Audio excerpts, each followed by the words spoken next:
Hello बच्चों, मेरा नाम है मोहित और आपका स्वागत है हमारे यूट्यूब चैनल हिस्ट्री चैंपियन में। तो जैसा कि आप जानते हो, आपका जो पेपर होने वाला है आधुनिक काव्य का, उससे संबंधित जितने भी महत्वपूर्ण प्रश्न होने वाले हैं सारे के सारे मैं आपको करवाने वाला हूं। तो उसका जो अगला महत्वपूर्ण प्रश्न है, जयशंकर प्रसाद की जो कहानी है पुरस्कार की कथा वस्तु और उसके उद्देश्यों की विवेचना कीजिए। काफी ज्यादा महत्वपूर्ण प्रश्न है, विस्तार से अपन पढ़ेंगे। तो आपको क्या करना है, वीडियो को लाइक कर देना है, चैनल को सब्सक्राइब कर देना है, अपने दोस्तों को जरूर से शेयर कर देना है। ये वाली पीडीएफ आपको टेलीग्राम चैनल पे देखने को मिल जाएगा। टेलीग्राम चैनल जरूर से ज्वाइन कर लेना। साथ के साथ अन्य वीडियो भी करवा रखे हैं, प्लेलिस्ट का लिंक डिस्क्रिप्शन में दे रखा है, वहां से जाकर उन वीडियो को भी जाकर देख लेना। चलो शुरू करते हैं आपके सामने। जयशंकर प्रसाद की जो कहानी है पुरस्कार और उनकी जो कथात्मक कहानियों में से एक है। तो जयशंकर प्रसाद की जो कहानी है पुरस्कार उनकी जो कलात्मक कहानियों में से एक है। उनकी अलग अलग प्रकार की जो जो कलात्मक उन्होंने अपनी जो कला के माध्यम से जो कहानियों के बारे में विस्तार से बताया है, उन सब कहानियों में से ये एक कहानी है जिसमें प्रेम, कर्तव्य और राष्ट्र प्रेम के बीच में द्वंद्व को बड़ी कुशलता के साथ चित्रित करने का प्रयास किया है। जिसमें क्या किया गया आपके सामने, प्रेम को, कर्तव्य को और राष्ट्र प्रेम को बहुत ही गहराई से बताने का प्रयास किया है। क्या क्या बताया गया है कि कैसे जीवन में प्रेम है उसका क्या महत्व होता है, कर्तव्य का क्या महत्व होता है और राष्ट्र के प्रेम होता है उसका बीच में क्या महत्व होता है। इन सब चीजों के द्वंद के बीच में बड़ी कुशलता के साथ चित्रित किया गया है। तो सभी चीज में कोई भी इंसान अपना, कोई भी व्यक्ति होता है वो अपने जीवन में कर्तव्य करता है, कर्म कर रहा है और प्रेम भी कर अपने जीवन, मतलब एक इंसान का जो जीवन होता है उसके बीच में जो संघर्ष चल रहा होता है, अलग अलग प्रकार की भावनात्मक संघर्ष के बारे में विस्तृत रूप से बताने का प्रयास किया है। यह कहानी प्राचीन भारतीय संस्कृति के गौरव और मानवीय भावनाओं को श्रेष्ठता से उजागर करती है। तो इस कहानी की खूबसूरती क्या आपके सामने, ये कहानी आपके सामने जो प्राचीन भारतीय संस्कृति है, हमारी जो प्राचीन संस्कृति है उसकी जो गौरवान्वित संस्कृति है उसको विस्तार से बताने का प्रयास करती है। साथ के साथ जो हमारी मानवीय भावनाएं हैं उनको श्रेष्ठता से उजागर भी करती है कि हमारी भावनाएं हैं वो किस तरीके से काम करती हैं, किस तरीके से एक मनुष्य अपने जीवन में काम करता है, कार्य करता है, तो अलग अलग प्रकार के संघर्ष से गुजरता है, उसके बारे में भी विस्तार से बताया गया है। कथा वस्तु की बात करें आपके सामने, क्या कहानी है इसकी। कहानी की कथा वस्तु कौशल राज्य के वार्षिक शो उत्सव, फसल उत्सव के इर्द गिर्द घूमती है। मतलब जो कहानी की अगर कथा वस्तु की बात करें, कहानी की अगर प्लॉटिंग की बात करें, तो जो कौशल राज्य है उसमें जो वार्षिक शो उत्सव मतलब एक फसल उत्सव है, उसके आसपास जो पूरा की पूरी कहानी है वो घूमती रहती है।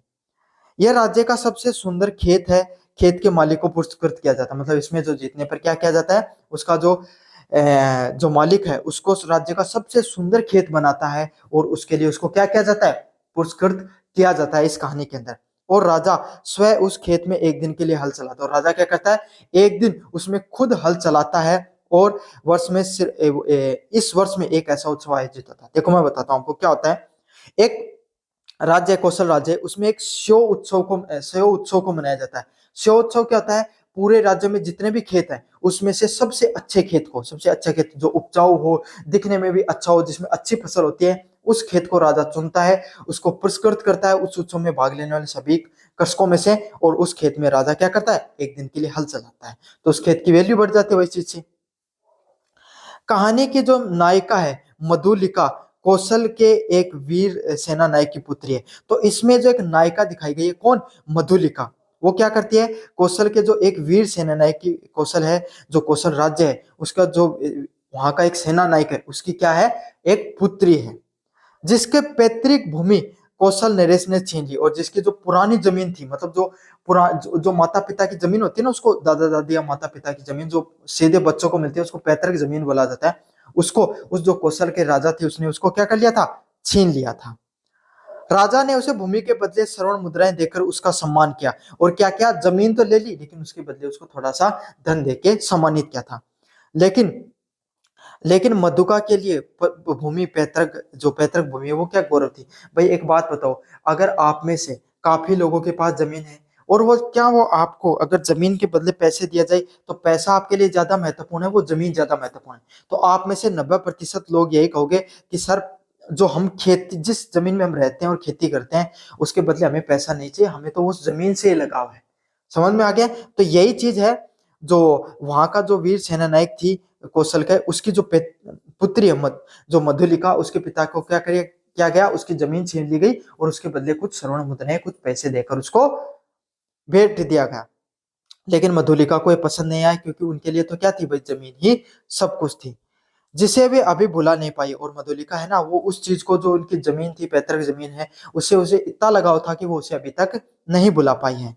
हर साल शिव उत्सव के दिन राजाएं उसे स्वर्ण मुद्राएं भेंट करते, लेकिन वो उन्हें स्वीकार नहीं करती थी। जैसे शिव उत्सव होता था, राजा उन्हें क्या करता था, उन्हें हर बार जो स्वर्ण मुद्राएं हैं उनके जीवन यापन के लिए भेंट करता था, भाई उनका जीवन अच्छे से चलता रहे। लेकिन वो उन्हें कभी भी स्वीकार नहीं करती थी, क्योंकि वो उसे पसंद नहीं थी, उसे उसे जमीन पसंद थी, पैसे से उसको कोई भी लगाव नहीं था। उत्सव से एक दिन उत्सव से पहले मधुका अपने खेत के पास आराम कर रही थी, तभी उसे मगध का एक राजकुमार अरुण मिला। मधुका है, वो क्या कर रही थी, आपके सामने एक दिन जो उसका खेत है उसके किनारे जाकर वो आराम कर रही थी, तो एक पास का जो राज्य है, मगध का राज्य, आपने सबने सुना होगा, मगध साम्राज्य बहुत बड़ा साम्राज्य हुआ करता था, लेकिन ये वो वाला साम्राज्य नहीं, काल्पनिक साम्राज्य की बात की गई है। उसका राजकुमार है अरुण, वो उसको मिलता है। अरुण स्वयं एक साधारण कृषक बताता है और मधुका से उसे खेत में काम करने की अनुमति मांगता है। तो क्या करता है वो, मधुलिका है जो सेनापति की बेटी है, उसे कहता है कि भाई मैं भी आपकी तरह एक साधारण किसान हूं, तो क्या मैं आपकी मदद कर सकता हूं, मुझे भी क्या करना है, मुझे भी अगर आप अपने खेत में काम करने दो तो मैं भी काम कर सकता हूं। दोनों में धीरे धीरे प्रेम पनपता, तो दोनों धीरे धीरे काम करते चले जाते हैं, और दोनों में क्या होता है, आपके सामने प्रेम पनपता है, दोनों के बीच में जो घनिष्ठ संबंध है वो उत्पन्न होने शुरू हो जाते हैं। मधुका अरुण पर पूर्ण विश्वास करती है, जो मधुका है वो आपके सामने क्या करती है, अरुण है उस पर विश्वास करने लग जाती है, मगध के राजा पे धीरे धीरे उसको साथ काम करते हैं, तो धीरे के बीच में संबंध बन, जो घनिष्ठ संबंध होते हैं, और दोनों के बीच में विश्वास भी बढ़ जाता है, और उसे अपने खेत में काम करने देते हैं, और धीरे धीरे क्या है, वो उसको अपने खेत में काम करने की अनुमति भी दे देती है कि भाई तुम अपने खेत में जाकर, मेरे खेत में जाकर काम कर सकते हो। इस दौरान अरुण मधुका के खेत को बड़े परिश्रम से सुंदर बना देता है, और अरुण खूब मेहनत करता है वहां पर जाके, और क्या करता है आपके सामने, उस जो वहां का जो खेत होता है, उस खेत को बहुत ही सुंदर, विशिष्ट और अच्छे से बना देता है। शिव उत्सव का एक दिन आता है, राजा मधुका के खेत को सर्वोत्तम घोषित कर देता है। जे भाई शिव उत्सव का जैसी परंपरा रही है कि जो खेत सबसे ज्यादा सुंदर होता था उसको क्या पुरस्कृत किया जाता था, उसका सम्मान किया जाता था। तो शिव उत्सव का दिन आता है, और राजा है वो मधुका का जो खेत होता है उसको सबसे अच्छा, पूरे जो राज्य है उसका सबसे अच्छे खेत के रूप में घोषित कर देता है, और उसको पुरस्कृत करने के लिए आता है कि भाई इसको पुरस्कार देता है।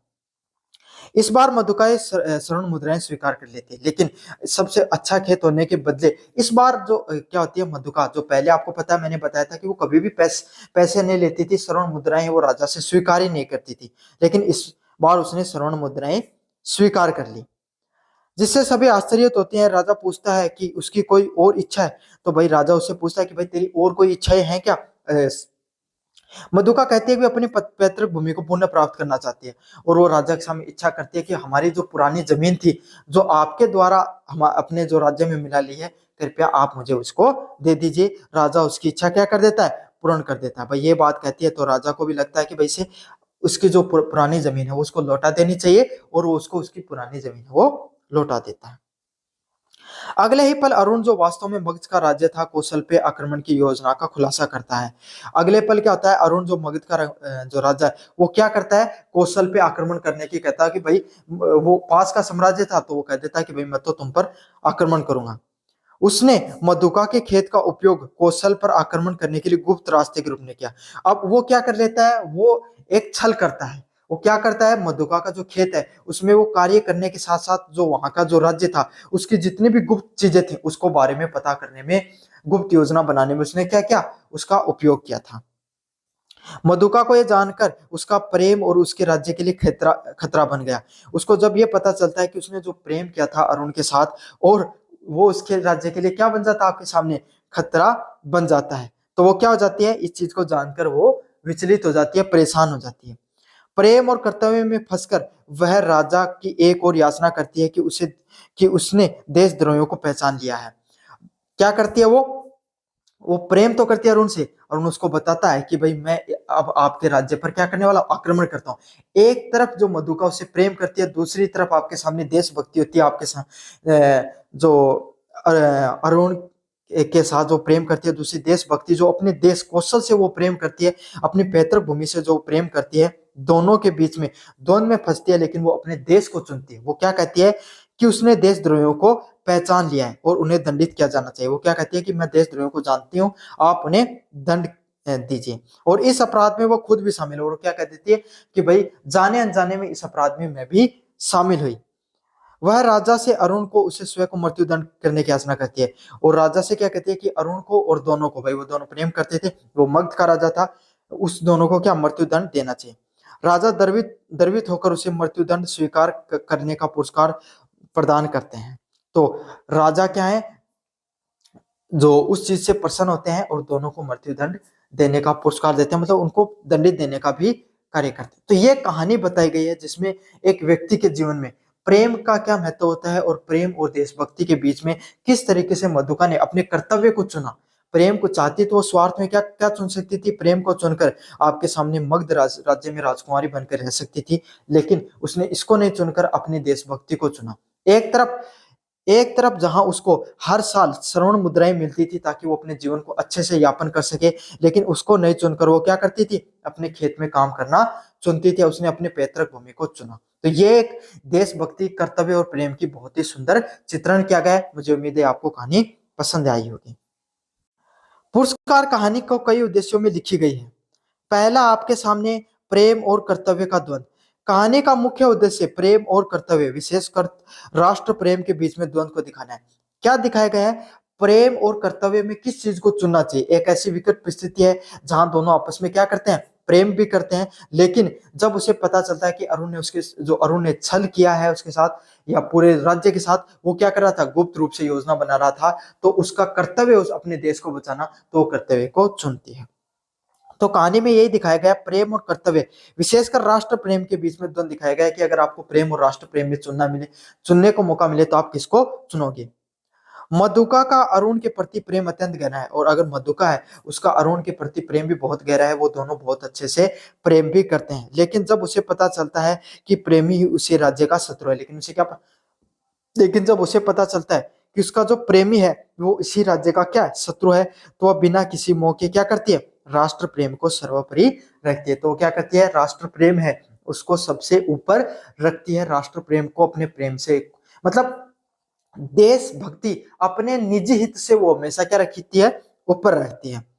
उसने अपने प्रेमी सहित स्वयं को दंडित करने की मांग की, और ये प्रेम और कर्तव्य की विजय दिखाता है। और इसमें क्या दिखाता है, उसने अपने प्रेमी को भी और खुद को भी, दोनों को ही एक साथ दंडित करने का, क्योंकि दोनों ने अपराध किया था। तो ऐसा नहीं कि उसने सिर्फ अपने प्रेमी को दंडित कराया, खुद को भी सहभागी माना उस कार्य में, तो उसने खुद को भी दंडित करने के लिए कहा। और यही क्या दिखाता है, प्रेम पर कर्तव्य की विजय दिखाता है। तो यही दिखाता है कि कर्तव्य वो हमेशा प्रेम से ज्यादा बड़ा होता है। अगला है मानवीय मूल्यों की श्रेष्ठता। प्रसाद ने इस कहानी के माध्यम से त्याग, बलिदान व सम्मान और निष्ठा जैसे मानवीय मूल्यों पर प्रतिष्ठित किया। मतलब प्रसाद ने क्या कहा है, इस कहानी के माध्यम से बताया है, जो त्याग है, बलिदान और सम्मान है, जैसे जो निष्ठावान मानवीय मूल्य प्रतिष्ठित होते हैं। इसमें यह बताया गया कि कैसे त्याग, किस तरीके से उसने अपने जीवन को, जो आसानी से अच्छा जीवन जी सकती थी, लेकिन उसने उसको त्यागा, उसने खुद को दंडित करने का क्या क्या, दंडित करने का मौका चुना। बलिदान और सम्मान के बारे में बताया कि जहां पर वो चाहती, सम्मान की बात करें तो वो चाहती तो अपने जीवन में राजा की स्वर्ण मुद्राएं रखकर अपने जीवन को आराम से व्यतीत कर सकती थी, लेकिन वो किसकी मांग करती है, अपनी पैतृक जमीन में काम करना पसंद करती है। राजा की क्या स्वीकार नहीं करती है, स्वर्ण मुद्राएं स्वीकार नहीं करती हर साल। तो यही दिखाया गया कि सम्मान और बलिदान है वो हमारे मानवीय मूल्यों के सर्वश्रेष्ठ गुण है। मधुका अपनी भूमि के लिए स्वाभिमान बनाए रखती है। उसमें यह भी दिखाया गया कि मधुका है वो मुफ्त में स्वर्ण मुद्राएं कभी भी स्वीकार नहीं करती। उसका जो स्वाभिमान है वो उसके जमीन के प्रति है, उसकी पैतृक भूमि के प्रति, और उसको हमेशा बनाए रखती है। अंत में राज्य राज्य के लिए उसका प्रेम को बलिदान बलिदान कर देती है। और लास्ट में क्या दिखाया जाता है, अपने खुद की देशभक्ति के लिए, अपने राज्य के लिए वो क्या करती है, अपने जो प्रेम है उसको भी बलिदान कर देती है। अगले वाला पॉइंट है कलात्मक और ऐतिहासिक पृष्ठभूमि।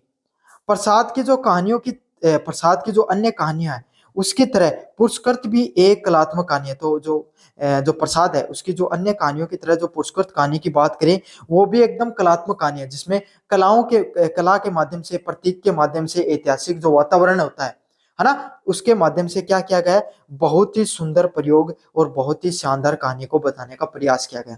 सुंदर चरित्र चित्रण करना, चरित्रों का, पात्रों को अच्छे से बताना, आसपास के राज्य के खेत की जो दशा के बारे में बताना, समझ में आ गया। तो पात्रों के माध्यम से, चरित्र के माध्यम से, प्रतीकों के माध्यम से बहुत ही सुंदर चीजों का चित्रण किया गया है और ऐतिहासिक वातावरण बताया गया, आसपास के जो वातावरण उसके रूप में विस्तृत रूप से बताया गया।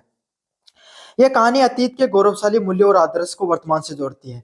तो उसमें बताया गया है कि पुराने समय में उसका पिता किस तरीके से सेना नायक रहता है, कैसे उनकी पैतृक जमीन रहती है। तो उसके जो प्राचीन समय की जो बातें हैं, उनका जो अतीत है, जो गौरवशाली अतीत है, उसको वर्तमान से जोड़ती है कि वो, उसके पिता सेना नायक रहते हैं, वीर रहते हैं, उसने भी अपने मानवीय मूल्यों को नहीं छोड़ा है। जैसे उसको पता चलती है कि वो अपराधी है, तो खुद को अपराध को स्वीकार कर लेती है। और यही सब चीज क्या है, यही इस कहानी के आदर्श को बताती है, यही उस कहानी की जो शानदार जो कलात्मक कार्य किया गया है उसके बारे में बताती है। राज्य निष्ठा का महत्व। कहानी यह दर्शाती है कि व्यक्ति के लिए उसके राज्य और समाज के प्रति निष्ठा सर्वोपरि होनी चाहिए। इसमें क्या बताया गया है, कोई भी व्यक्ति है उसके लिए देशभक्ति सबसे ज्यादा बड़ी होनी चाहिए। कोई भी व्यक्ति है उसके लिए अगर उसको देशभक्ति और किसी और चीज में चुनने को मिले एक चीज, तो उसे हमेशा क्या चुनना चाहिए, देशभक्ति को हमेशा चुनना चाहिए। देशभक्ति को सर्वोपरि माना गया है, भले ही उसके लिए व्यक्तिगत सुख और प्रेम को त्याग क्यों ना करना पड़े। अगर आपको अपने देश को चुनने का मौका मिले और आपको अपना स्वार्थ चुनने को मिले, आपको निजी हित चुनने को मिले, तो आप किसको चुनना चाहिए, अपने जो देशभक्ति है उसको चुनिए। चुनने का मौका चाहिए आपके सामने, समझ में। अगर आपको मौका मिले कि भाई देशभक्ति को चुनने का मौका मिल रहा है और आपको उसमें अपना सुख भी दिखाई दे रहा है, तो आप अपने देशभक्ति को चुनिए। वो ज्यादा बड़ा धर्म है, ना कि आपका निजी हित को निभाना। व्यक्तिगत सुख को त्याग कर भी अगर अपनी देशभक्ति को चुनने का मौका मिले तो उसी को चुनना है आपको। सांस्कृतिक चेतना की बात करें, आजकल तो ऐसा होता नहीं है। आजकल तो लोग अपने स्वार्थ को पहले देखते हैं, बाद में दूसरी चीजों को देखते हैं। सांस्कृतिक चेतना, कहानी भारतीय संस्कृति की उन उदात्त मूल्यों को भी रेखांकित करती है जहां व्यक्ति अपने देश व आदर्शों के लिए बड़े बड़े बलिदान कर देते हैं। इस छोटी सी कहानी के माध्यम से बहुत बड़ा संदेश दिया गया है। उसमें यही संदेश है कि इंसान के जीवन में क्या होता है, कोई भी इंसान के जीवन में आपके सामने जो अपने देशभक्ति को चुनने का मौका मिलता है, मतलब लोग क्या करते हैं, लोग अपने देश और आदर्श के लिए, अपने देशभक्ति को के लिए, अपने देश के लिए, अपने जो मूल्य होते हैं, आदर्श संस्कारों के लिए बड़े बड़े बलिदान तक कर जाते हैं। समझ में आ गया। तो चाहती तो आपके सामने इसी तरीके से मैं मधुका भी क्या कर सकती थी, अपना जीवन आराम से जी सकती थी, लेकिन उसने किसको चुना, अपने देशभक्ति को, अपने देश को पहले चुना और बाकी के सारी चीजों को पीछे छोड़ दिया। तो यही उसके बलिदान के बारे में बताती है और इस कहानी के माध्यम से हमें भी देशभक्ति को चुनने के लिए प्रेरित करती है। पुरस्कार कहानी जयशंकर प्रसाद की एक उत्कृष्ट कलात्मक रचनाओं में से है। तो जो पुरस्कृत कहानी है वो किस प्रकार की कहानी है, जहाँ पे जयशंकर प्रसाद के द्वारा अन्य जो कहानियां लिखी गई उन कहानियों में से सबसे शानदार कहानी है, जो प्रेम, त्याग और राष्ट्र प्रेम के बीच में गहन मानवीय संघर्ष को दिखाती है। और क्या दिखाती है, जो आपके सामने किस तरीके से प्रेम कार्य करता है, किस तरीके से त्याग कार्य करता है और किस तरीके से जो राष्ट्र प्रेम है उसके गहनता से उसके बारे में बताया गया है। किस तरीके से मानवीय संघर्ष को जो अत्यंत संवेदनशीलता के साथ में दर्शाने का प्रयास किया गया है। जो मानवीय संघर्ष है, इंसान के जीवन में प्रेम हो गया, बलिदान, निजी हित के बीच में जो संघर्ष दिखाया गया है उसके बारे में बहुत ही सूक्ष्मता के साथ टिप्पणी करने का प्रयास किया गया है। ये कहानी आज भी अपने सशक्त कथानायक व उदार संदेश के साथ प्रासंगिक बनी है। अगर आपने अब इस कहानी को पढ़ा है तो आपको भी इस कहानी को पढ़कर थोड़ा बहुत अच्छा जरूर से फील हुआ होगा। कमेंट बॉक्स में जरूर से बताना कि आपको ये कहानी पढ़कर कैसी लगी। तो ये कहानी आज के समय भी कैसी बनी हुई है, प्रासंगिक है, आज के समय में भी बहुत अच्छे से अगर आप इसको पढ़ते हो तो आपको अच्छे से फीलिंग है, आज के समय भी अच्छे से इसका जो उद्देश्य है वो पूर्ण करने का काम करती है। तो ये था आपका आधुनिक काव्य का जो जयशंकर प्रसाद के द्वारा जो कहानी लिखी गई पुरस्कार, उसके बारे में अपन ने विस्तृत से पढ़ा है। धन्यवाद।